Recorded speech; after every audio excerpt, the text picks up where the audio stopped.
je suis persuadé, on le voit d'ailleurs, que toujours les gens continueront à lire, à se raconter des histoires, à se dire des poèmes, à écrire des poèmes, parce qu'il y a quelque chose de fondamental de dire, de chanter, d'exprimer. C'est un des besoins premiers de l'être humain. Ceci est une deuxième chance. La première fois que j'ai voulu enregistrer ce podcast avec Olivier Liron, la pluie s'est mise à tomber si fort, nous obligeant à tout recommencer. Pour ce second rendez-vous, nous avons bu un coca face au but de Chaumont en fin d'après-midi. C'était l'été indien et c'était joyeux, dans la rue, les terrasses des cafés et à notre table. Alors je vous préviens, c'est une rencontre qui fait du bruit, comme la vie, inattendue, imprévisible, bruyante, désordonnée parfois, tendre et drôle souvent. Avec Olivier, cela fait longtemps qu'on a décidé qu'on pouvait lire et parler de livres partout. Avant même l'ouverture officielle de la librairie, il a été l'un des premiers auteurs à nous soutenir et depuis, c'est une joie de le recevoir pour chacun de ses romans. Le dernier en date n'est pas un roman d'ailleurs. La stratégie de la sardine, publiée le 26 octobre 2023 aux éditions Robert Laffont, est une main tendue, un témoignage, un récit, pour parler de nos différences bien sûr, mais aussi de tout ce qui nous rassemble, tout ce qui fait qu'on se ressemble, des souvenirs, de la poésie, des amitiés profondes, à l'image des livres de sa vie, car Olivier est dans ses lectures comme devant son coca citron, sensible, entier, généreux et passionné. Pour ce nouvel épisode de notre podcast Des gens qui lisent dans la bibliothèque des écrivains, j'ai écouté les bruits du monde et regardé le soleil couchant avec Olivier Liron.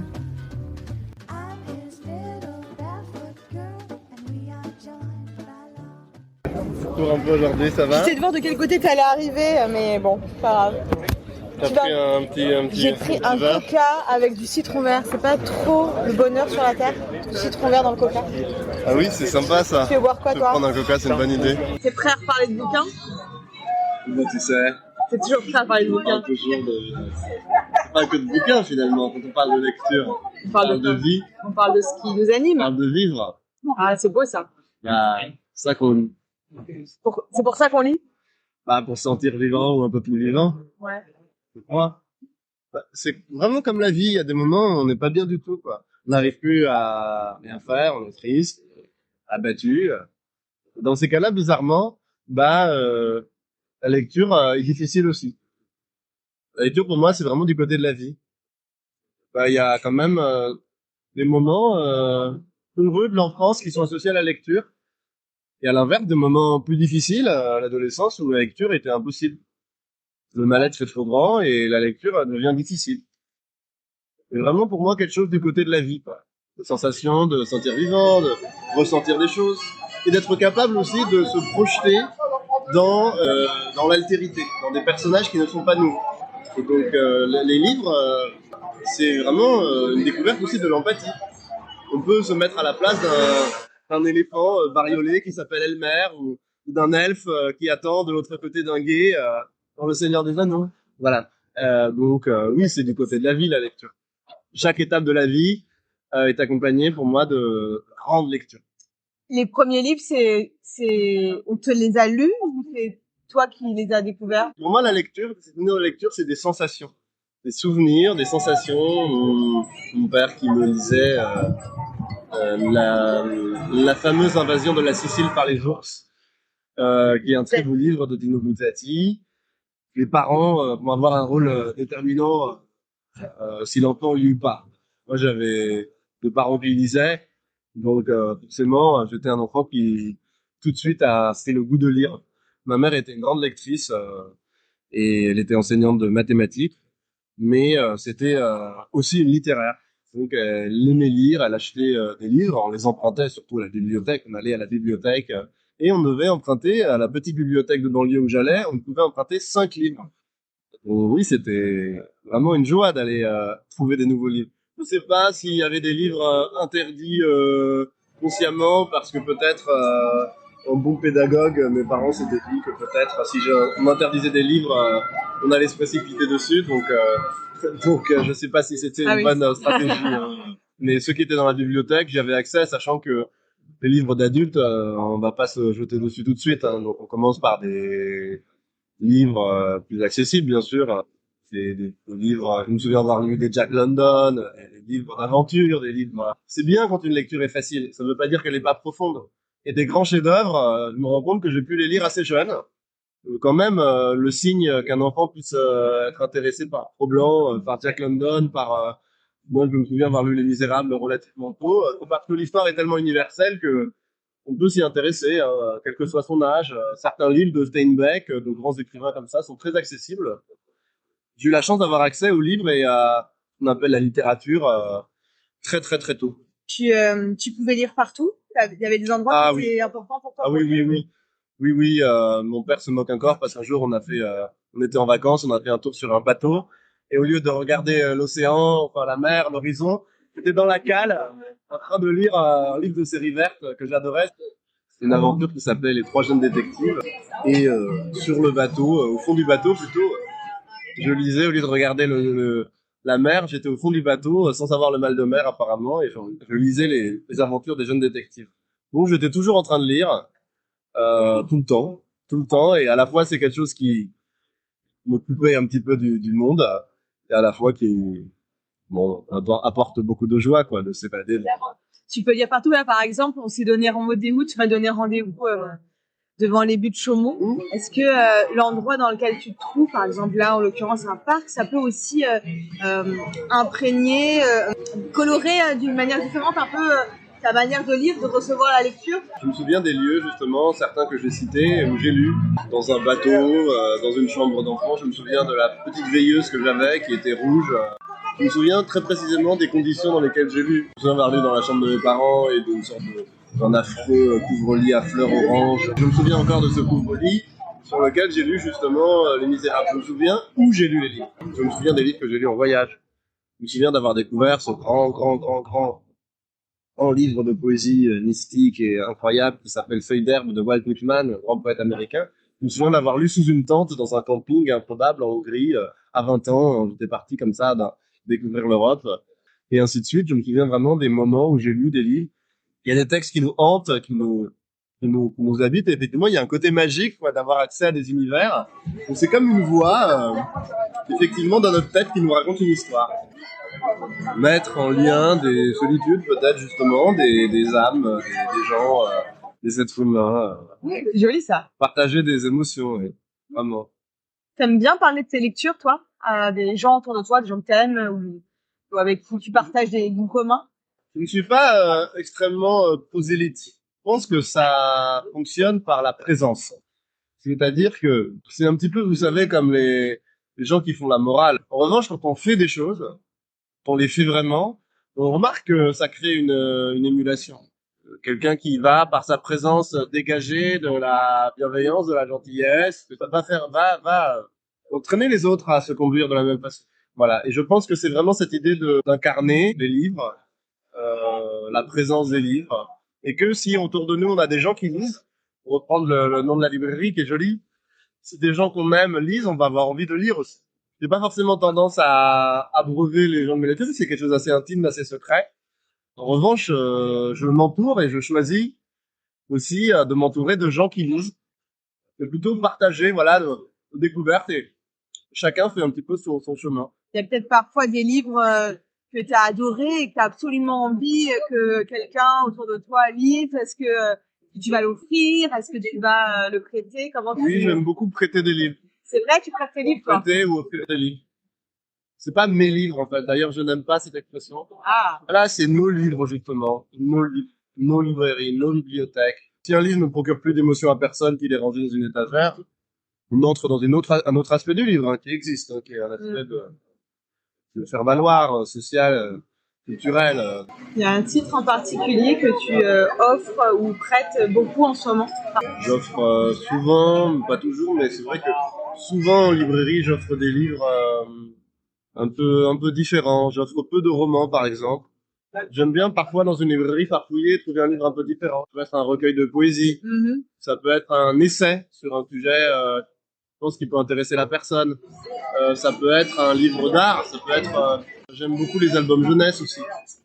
Là, j'ai une illustratrice, dessinatrice, artiste dont j'aime les livres, qui s'appelle Jeanne Macaigne. J'ai offert beaucoup ses albums. J'aime offrir des livres en m'adaptant aussi comme un cadeau, que la personne qui le reçoive puisse vraiment la toucher. En fait, c'est une manière de penser à quelqu'un. Donc récemment, j'ai offert un livre d'une amie, Julie Mamoumani, qui est plus connue sur Instagram, notamment sur les réseaux sociaux sous le nom de Mamouze, et qui a fait un livre qui parle du rire, qui s'appelle PTDR, pour une thérapie du rire. Donc c'est très drôle, et c'est un livre qui n'est pas un roman, mais c'est un livre que j'ai offert à une amie qui avait besoin, je crois, de rire en ce moment. Et en fait, voilà, j'offre par exemple, j'aime bien offrir des premiers romans d'auteurs qui sont pas encore connus. Ça peut être parfois des amis, bien sûr, hein, parfois c'est des copains qui écrivent, mais j'aime bien faire découvrir aussi des premiers romans. Là, il y a plusieurs premiers romans qui sont intéressants à la rentrée. Il y a un polar dans la politique qui s'appelle Insurrection, qui est vraiment brillamment écrit, qui mêle une intrigue intime, amoureuse, de reconstruction, qui est très fort du point de vue des personnages, de la psychologie et le microcosme de la politique contemporaine. Ça raconte l'ascension d'une jeune femme de manière très réaliste en France aux élections municipales. C'est Anthony Samama et le livre est publié aux éditions Ramsay. Et donc, Insurrection, Anthony Samama, c'est un livre que je recommande. Je recommande aussi, par exemple, un premier roman qui s'appelle Le roman de Jeanne et Nathan, qui est paru chez Actes Sud. L'auteur s'appelle Clément Camard-Mercier. C'est une langue très virtuose, un roman extrêmement dur parfois, qui raconte vraiment tous les excès du monde contemporain. Une très très belle histoire d'amour. Ça parle aussi de marginalité, de folie, de résilience. Enfin, c'est un très très beau roman. Je pense à par exemple, une autrice comme Laure Bourrège, qui publie chez POL. Le dernier roman s'appelle Les idées noires, qui est un très très beau, fin et assez génial livre justement sur être assigné dans son identité. Elle parle de sa double identité à la fois haïtienne et française, parisienne, et finalement la façon un peu absurde qu'on a de vouloir nous mettre dans une case. Voilà, c'est des livres qui sont contemporains et c'est des livres qui sont intéressants, qui sont riches. Il doit y avoir beaucoup de livres chez toi. Tu les Il y ranges en a comment? pas mal, mais comme justement je les prête, c'est une bonne façon de les faire vivre. Ouais. Mais effectivement, ça s'accumule énormément. Ouais. Comment tu ranges? C'est comme, elle est rangée comment ta Oh, bibliothèque? malheureusement, elle est pas rangée. Comment tu t'y retrouves? Bah, malheureusement, je m'y retrouve pas. Oh non! Ce qui fait que heureusement pour les librairies, je rachète les livres. Non, tu rachètes des livres que t'as déjà? Bien sûr. Qu'est-ce que t'as oublié que tu les avais? Ouais, Ou tu les retrouves pas? un poète que j'aime beaucoup du XXe siècle qui s'appelle Henri Michaud. Oui. Alors Michaud, j'ai évidemment tout lu, énormément lu. Et donc un jour, je me suis retrouvé avec 3 ou 4 recueils de La Nuit Remue, par exemple, qui est un très grand, voilà, un très très beau recueil de poèmes de Michaud. La Nuit Remue, je me suis rendu compte, j'avais 4 exemplaires, parce qu'à chaque fois je le perdais. Je le rachetais immédiatement à une époque. Donc j'en ai 4 chez moi, si ça t'intéresse. Ouais, pourquoi pas. Est-ce que tu as un livre en cours, ou plusieurs peut-être, que tu es en train de lire? Je lis un livre d'un auteur qui s'appelle Romain Puertolas. Oui. Et qui a vraiment un génie pour raconter des histoires pleines de fantaisie, pleines de... Et celui que je lis, c'est son dernier, qui s'appelle Les Ravissantes, avec une histoire absolument fantasque et apparemment complètement inventée, mais je me suis laissé prendre au piège d'enlèvement dans les années 70, sectes, des présences d'ovnis, enfin, mais d'une enquête policière, donc c'est vraiment extrêmement jouissif à lire. Je lis une romancière dont je conseille vivement le dernier livre qui s'appelle Clélia Rinucci, Oui. qui sort des livres merveilleux chez Albert Michel, essentiellement. Et son dernier livre s'appelle Le Pavillon des Oiseaux et ça raconte voilà l'histoire de Clélia Farnèse, qui a le même prénom en plus que Clélia Rinucci, l'autrice. Voilà. Et donc c'est très très brillant. C'est vraiment une très très bonne romancière, quoi. Il y a quelque chose de balsacien chez elle, vraiment. Ma vie est guidée par voilà par la liberté, je crois, de manière générale. Et la lecture, c'est pareil. Vraiment, la vie est suffisamment dure, je trouve, pour tout le monde. Si la lecture doit être une contrainte, doit être quelque chose qu'on fait de manière obligatoire, bah autant pas le faire. Hein. On peut aussi être heureux sans lire. Hein. C'est pas du tout. Tu crois ? Oui, oui, je crois vraiment. Ah oui, oui, sans lire et sans écrire. Oui, oui, je pense parce que d'une part. Beaucoup de gens dans le monde, malheureusement, n'ont pas accès aux livres. Et ce serait prétentieux de dire que ils seraient privés de tout ce qui peut faire l'épanouissement d'une vie. Moi, j'ai souvent des interventions dans des classes où des jeunes lisent des mangas et je vois effectivement le scepticisme parfois de certains adultes par rapport au manga, par exemple, par rapport à des formes de lecture qui en réalité étaient les miennes aussi. Moi, dans ma génération, c'était beaucoup de bandes dessinées, mais je dirais que dans mon enfance, je lisais énormément, mais peut-être que 3/4 de mes lectures étaient des bandes dessinées. Moi, j'ai envie vraiment de lire ce qui me concerne, ce qui me touche, ce qui me fait réfléchir et ce qui m'apporte de la joie, quoi. Tu relis beaucoup? Oui, beaucoup. Beaucoup, beaucoup, beaucoup. Je dirais que les livres que j'ai quand même le plus lus et relus, parce que c'est sans doute des découvertes à l'adolescence ou un peu plus tard, en entrant dans la vie adulte. Et donc à cet âge-là, à 20 ans, on est quand même très, très sensible à ce qu'on lit, quoi. C'est vrai que j'ai des souvenirs émerveillés de lecture et je continue à lire, à relire ces livres indéfiniment. Lire, c'est vivre, et les moments où j'ai lu le plus intensément, c'est sans doute les moments où je vivais le plus intensément. Les moments qu'on vit dans une vie sont les plus intenses, s'accompagnent de lectures qui restent gravées à jamais. Alors moi, j'écoute beaucoup de musique, et notamment de musique classique. Alors évidemment, c'est arbitraire et c'est subjectif, mais je peux te dire que tel morceau de Beethoven, un autre de Schubert et un autre mettons, de Mendelssohn, seraient les 3 morceaux que vraiment je mettrais au-dessus de tout. Alors bien sûr, c'est arbitraire et on peut discuter, mais je pourrais le dire. C'est assez facile pour moi de spontanément dégager 2, 3, 4, 5, 10, même pourquoi pas 100, voilà, 100, un top 5, un top 100. En revanche, pour les livres, c'est quelque chose, je ne sais pas pourquoi, qui m'est extrêmement difficile. Mais oui. En le rétrécissant à un top 3, on revient sur des très grands classiques. Il y a aussi une question qui se pose en littérature. C'est souvent difficile alors je peux isoler une sonate de Beethoven.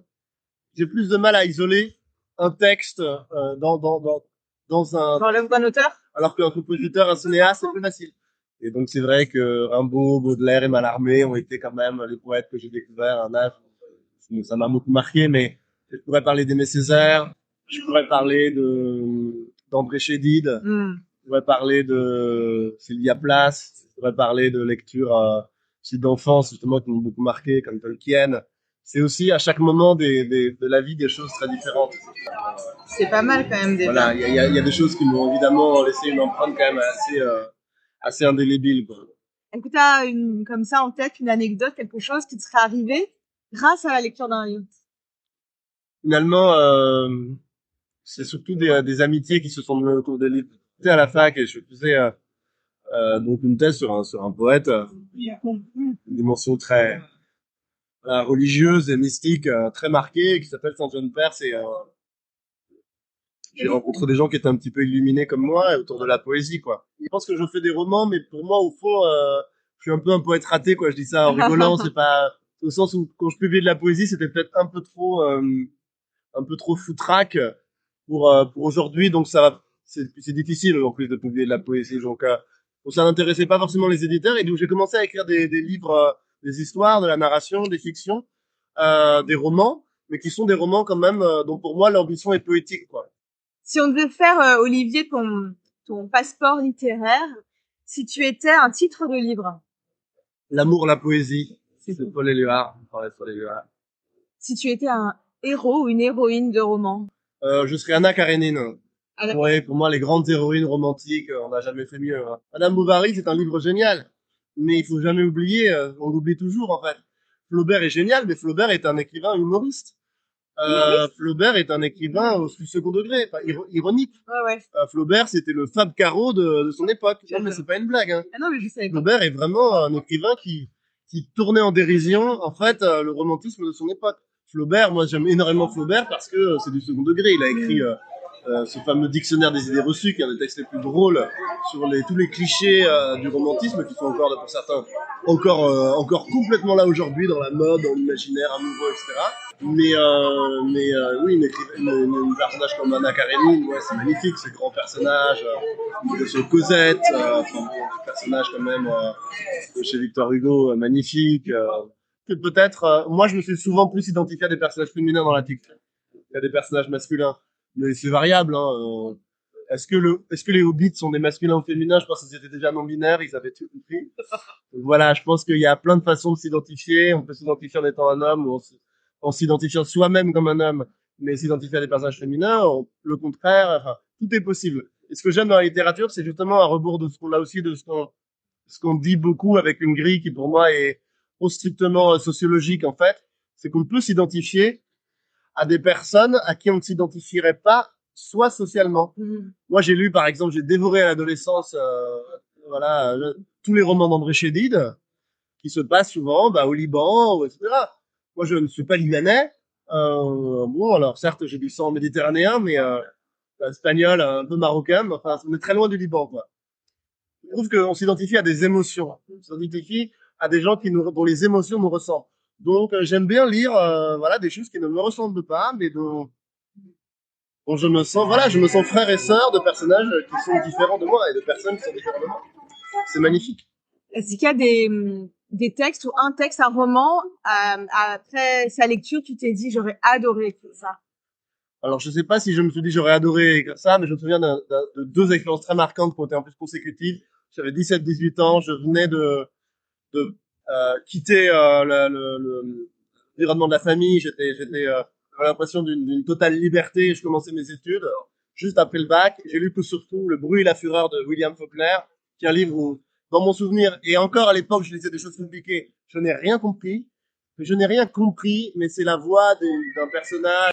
J'ai rarement eu le sentiment d'une telle puissance en littérature. Je ne l'ai lu une seule fois, je ne l'ai jamais relu. Et ce livre est une déflagration. Je me suis dit, la littérature est d'une puissance absolument prodigieuse. J'ai eu ça dans la foulée quasiment avec L'Idiot de Dostoïevski. Aussi, je me suis dit, qui est ce personnage, là aussi simple d'esprit, en apparence, fille de Dieu, enfin mystique, idiot. C'est un très très grand personnage. Oui, il y a des livres qui m'ont laissé une impression absolument extraordinaire. Moi, la littérature a à voir quand même avec une émotion qui est pas forcément religieuse, c'est pas tout à fait le mot, une forme de spiritualité, un lien à Dieu, hein, mais à la fois, mais qui n'est pas forcément inscrit dans une religion. Et pour moi, la littérature est peut-être ma religion, ou en tout cas ma spiritualité. Effectivement, la poésie, pour moi, est une forme de questionnement de l'existence. Et c'est pour ça que c'est aussi magique. Finalement, ce qui pour moi est par-dessous tout et important, c'est le rêve, c'est la poésie, c'est l'émerveillement, c'est la sensibilité. Chaque époque a sa manière de considérer la littérature. Donc c'est vrai que aujourd'hui, je trouve que la littérature peut aussi avoir son rôle de soigner par les mots, pas uniquement, mais aussi. C'est ça que des auteurs justement comme Annie Ernaux ou même Édouard Louis, qui sont considérés comme des auteurs très sociologiques à juste titre, pour moi sont aussi des auteurs. C'est très clair chez Annie Ernaux, la dimension littéraire et poétique est très présente. Je me souviens d'avoir lu des textes d'Annie Ernaux où elle parle justement de son travail d'écriture et où la question vraiment de la poésie est très très présente, et elle parle souvent de ses lectures de poésie. Et la fameuse phrase qu'elle a souvent reprise, notamment dans le discours quand elle reçoit le prix Nobel, de venger sa race, est une expression qu'elle emprunte à Rimbaud. C'est quelqu'un dont chaque phrase est aimantée par le souci de la beauté, de l'éclat, de l'illumination, je me reconnais beaucoup dans cette façon d'écrire. Voilà, pour moi, la littérature partage avec d'autres arts. Moi, je suis un grand passionné de musique. La littérature partage avec la peinture, le cinéma, la danse. Voilà. Pour moi, partage cette recherche de la beauté par les mots, par la beauté de mettre des mots sur des émotions. C'est intéressant pour moi. La littérature a son rôle à jouer. Le fait de créer un monde vivable.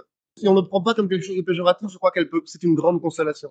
C'est ça que c'est si précieux, et que je suis persuadé, on le voit d'ailleurs, que toujours les gens continueront à lire, se raconter des histoires, à se dire des poèmes, à écrire des poèmes, parce qu'il y a quelque chose de fondamental de dire, de chanter, d'exprimer. C'est un des besoins premiers de l'être humain. Mon dernier gros coup de cœur, là, c'était un livre qui est paru il y a 2 ans, je crois. Ça parle pas mal du Covid, enfin ça se passe à l'époque du Covid. C'est un livre qui s'appelle Comment font les gens, qui est écrit par Olivia de Lamberterie. Et c'est un livre qui raconte la charge mentale d'une femme de 50 ans qui se débat entre son travail, sa carrière, l'évolution du monde, la société patriarcale dans laquelle elle est inscrite. C'est un livre très émouvant parce que c'est un livre qui ne théorise pas, qui ne vient pas avec un message, qui raconte le quotidien de cette femme qui s'appelle Anna et qui est vraiment très drôle, drôle, tendre, caustique souvent, sans complaisance, sans pathos, très juste. J'ai été très touché, j'étais ému par ce livre. À force de les minimiser, ces douleurs se sont fossilisées en une colère compacte qui, si elle se libérait, se transformerait en un hurlement, mais qu'elle retient de toutes ses forces de fille élevée à faire bonne figure. Ces chagrins déchus par la théorie maternelle de la relativité ont mué en une tragique envie d'étreindre quelque chose qu'elle ne saurait nommer et qui sans cesse s'échappe. Sa certitude qu'on ne peut pas vivre dans un monde sans transcendance est en permanence contrariée par la réalité matérielle et consommatrice. Elle trouve refuge dans une petite grotte érigée au fil des décennies avec des mots, des images et des chansons, l'art, un bien grand mot. La beauté des choses qui la bouleversent lui sert de kaléidoscope pour observer les jours et les gens. Ainsi, le quotidien paraît moins féroce aux yeux de cette sentimentale désenchantée. Chaque jour, avant de se coucher, la France recense ses morts, les malades entrés à l'hôpital, ceux qui en sont sortis dans des grands sacs, plus besoin de compter les moutons pour s'endormir. Pourquoi n'annonce-t-on pas plutôt le nombre des naissances? Aujourd'hui, 2102 bébés, 589 césariennes. Remontée du cours des Camilles, mais nuages sur les Enzo, surtout dans le sud de la Bretagne. Le malheur est pour eux, alors même que le monde lui semble de plus en plus incompréhensible. Pour s'en défendre, les prospères citent mal Camus, philosophe à toutes les sauces. Ça ne sert à rien d'ajouter du malheur au monde, s'autorisant ainsi et à peu de frais à afficher sur les réseaux sociaux leur pique-nique vegan à Marrakech sur fond de carte postale bleu ciel, hashtag « Si c'est pas le bonheur, ça y ressemble ». Olivia de Lamberterie, Comment font les gens, édition Stock. Est-ce qu'il y a un auteur mort, par exemple, avec qui tu aimerais avoir une conversation, avec qui tu aimerais discuter? Proust devait être quand même un sacré personnage. Hein. Ouais. Parce que évidemment, il y a une œuvre qui pour moi est extraordinaire, que j'ai quasiment lu en entier. Mais effectivement, le personnage de Proust, tel qu'on s'imagine dans sa chambre, malingre, à la fois extrêmement mondain, mais obsédé uniquement par le fait de produire cette œuvre, mourant au moment de la terminer ou avant de l'avoir terminée. Il y a quelque chose, oui, qui incarne encore aujourd'hui la vie de quelqu'un qui va se choisir écrivain, c'est-à-dire mettre tout ou partie quand même de sa vie de côté, avec les contraintes qui pèsent différemment sur les uns les autres, mais quand même sacrifier toute une partie de sa vie pour en faire une œuvre. Mais ce personnage-là, oui, devait être quand même assez marrant. Balzac, l'image que je me fais du gros Balzac, comme ça, oui, ça, j'aurais bien aimé le rencontrer. J'aurais bien aimé rencontrer George Sand, avec ce côté que j'imagine très libre, etc. Et des Colette, j'aurais bien, on a des femmes, voilà, qui écrivaient à une époque où justement, il y avait beaucoup d'indépendance. J'aimerais rencontrer des figures un peu marginales, je pense à des écrivains beatnik ou un peu de cette mouvance-là, comme un écrivain que j'aime beaucoup, c'est Richard Rotigan, qui s'est suicidé comme beaucoup, voilà. Des écrivains comme ça, pas forcément des écrivains qui ont eu le prix Nobel dans cette cité, je trouve que aucun n'a eu le Nobel, enfin dans ceux que j'aimerais rencontrer, mais qui ont été un peu marginaux. Olivier, j'ai une particularité dans ce podcast, c'est que l'invité précédent pose une question à l'invité suivant sans savoir qui il ou elle sera. Donc Adia de Charrière t'adresse cette question que je te pose. Écoute bien. L'homme est-il capable de continuer à surpasser l'intelligence artificielle en termes de création littéraire? Est-ce que ça t'inspire? Alors Adia est une écrivaine merveilleuse, formidable. J'ai eu la chance de lire son dernier livre qui s'appelle Formol. Chez Alma Éditeur. C'est super intriguant, intéressant, bien écrit, virtuose. Est-ce que l'intelligence artificielle peut surpasser l'être humain? Malheureusement, je crois que oui. En revanche, j'aurais tendance à penser que il faut justement préserver, puisque l'intelligence artificielle, elle est quand même créée, pour le moment en tout cas, par des êtres humains, même si parfois on se demande. Moi, je défends la création sous toutes ses formes. Aujourd'hui, c'est clair qu'elle est massivement menacée, qu'il s'agisse d'écrivains, d'auteurs, de dessinateurs. Oui, bien sûr, c'est formidable, comme toutes les inventions et les procédés en soi. Après, moi, je suis évidemment pour défendre la création vivante et humaine, et je ne vois pas trop le sens qu'aura vraiment une pièce de théâtre, un poème écrit par un robot, quoi.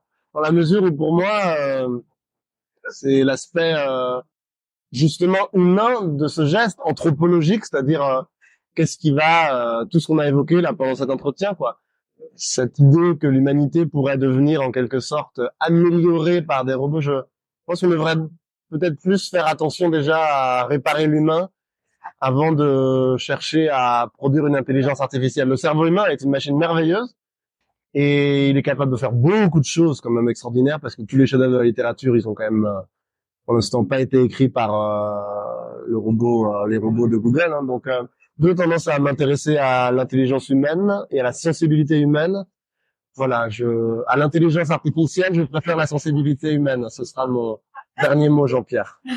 J'adore. On lui transmettra ta réponse. À ton tour, est-ce que tu veux poser une question à notre prochain invité sans savoir qui ou elle est? Et de manière extrêmement spontanée, je dirais, quel est le livre qui t'a fait te sentir vivant? Merci beaucoup pour cette interview de la deuxième chance, mais j'aurais pas eu de poème.